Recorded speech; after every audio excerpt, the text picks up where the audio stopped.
Председатель правительства Михаил Мишустин утвердил единый план по достижению национальных целей развития до 2030 года и на перспективу до 2036 года. Он будет главным ориентиром в работе правительства, министерств, ведомств, региональных администраций, институтов развития и госкомпаний по выполнению задач, поставленных президентом. В ходе реализации единого плана будут решаться долгосрочные задачи, в том числе выхода на устойчивую траекторию экономического роста в условиях имеющихся вызовов, увеличение доходов граждан, повышение рождаемости и продолжительности жизни, а также обеспечение технологического суверенитета.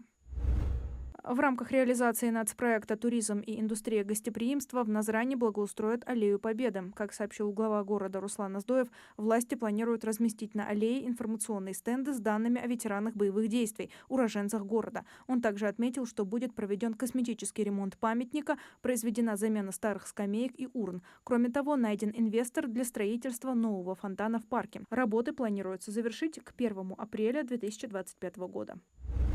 Правительство продлило действие порядка трудоустройства сотрудников, временно приостановивших работу предприятий. Решение направлено на обеспечение трудовых прав работников и работодателей в регионах, где введен средний уровень реагирования, а также эвакуированных сотрудников.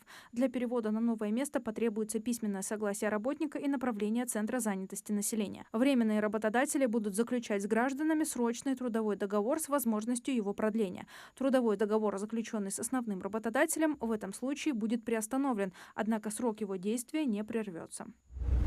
Перечень страховых событий в области сельского хозяйства будет расширен с 1 сентября 2025 года. Закон, совершенствующий механизм сельскохозяйственного страхования, подписан президентом России Владимиром Путиным. Документ расширяет перечень страховых событий для заключения договоров страхования сельскохозяйственных животных, осуществляемых с государственной поддержкой, такими случаями, как возникновение очага заразных болезней животных, для ликвидации которого по решению уполномоченных органов производится их изъятие в целях уничтожения, и опасные природные явления и стихийные бедствия, такие как паводок и половодье.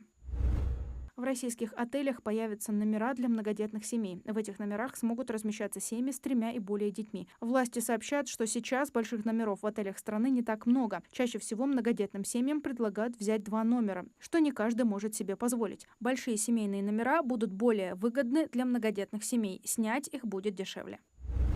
Продолжается прием заявок на всероссийский конкурс «Родная игрушка». Он продлится до 14 февраля. Участники могут создать настольную игру, конструкторы и сборные модели, куклы, мягкие игрушки, машинки, наборы для проведения опытов и мультимедийный проект. Организаторами выступают Российское общество знания и Движение первых.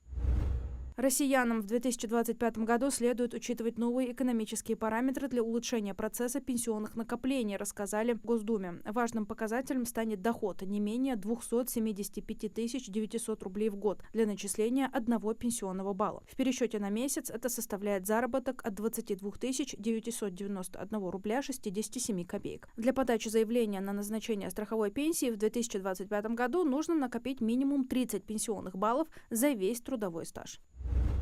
В Госдуме поддерживают решение об отказе от бакалавриата, переход на базовое и специализированное высшее образование с 1 сентября 2026 года, сообщил председатель Думы Вячеслав Володин. По его словам, это правильный шаг для повышения качества образования. Он подчеркнул, что Нижняя палата парламента будет поддерживать Минобразование в реализации этого вопроса. Напомню, по предложению Минобрнауки новая система высшего образования будет иметь 3 уровня обучения: базовое высшее, специализированное высшее и аспирантура. Переход не затронет уже стартовавшие учебные курсы. Базовый уровень будет длиться от 5 до 6 лет. Специализированный уровень займет от 1 до 3 лет.